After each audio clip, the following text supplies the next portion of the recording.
Ladies and gentlemen.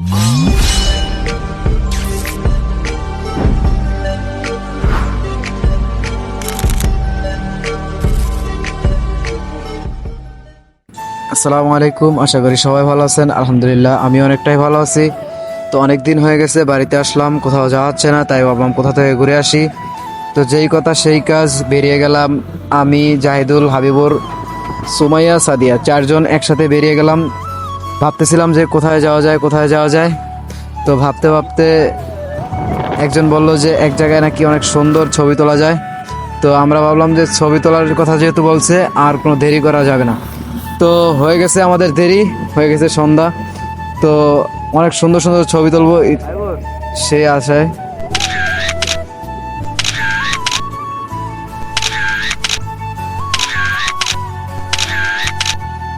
তো আমরা অনেক ছবি তুললাম, অনেক সুন্দর সুন্দর ছবি দিলাম।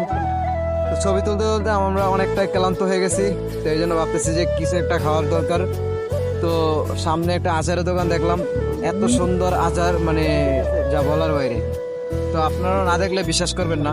তো অনেক সুন্দর সুন্দর আচার আছে এই জায়গায়, মানুষ আসে আচার খাওয়ার জন্য। মানে আচার যদি না খান তাহলে আপনি অনেক একটা বড় একটা জিনিস মিস করবেন। তো এই জন্য ভাবতেছে, বাতিজা বলতেছে যে আচার তো খাওয়া দরকার, টেস্ট করা দরকার। মামাকে বললাম যে মামা আমাদের সুন্দরভাবে একটু চালু করে আচার বানিয়ে দেন, আমাদের আরও অন্য অন্য জায়গায় ঘুরতে যাওয়া দরকার। সেই জন্য মামা আচার দিয়ে দিল। আচারটা আমি এবার সুমাইয়াকে দিলাম। সুমাইয়া বললাম, সুমাইয়া আচারটা দিতে চাই নাই, তারপরও ও জোর করে নিয়ে যেতেছে।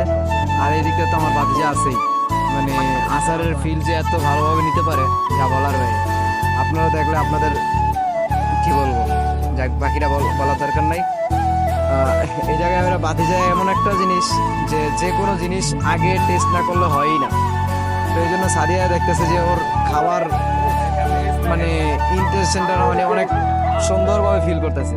তো সুমাইয়া বলতেছে যে ও যদি এভাবে করে তাহলে কেমনি কি। তো এই জন্য আমি বলবো গাইস, আমরা মাত্র ঘুরে আসলাম সেই বাংলা থেকে। আপনারা সবাই দেখেন, আমরা এই যে আমার কালারটা বোন, আমার কালার বোন নিয়ে এসেছি, ঠিক আছে? এই আগামীকাল করে নিয়ে দিব। আপনারা সবাই চলে আসবেন। আমরা এখন আছি কোথায় জানো? কোথাও ডাইন পাশে খ্যাত, আমার পাশে খ্যাত।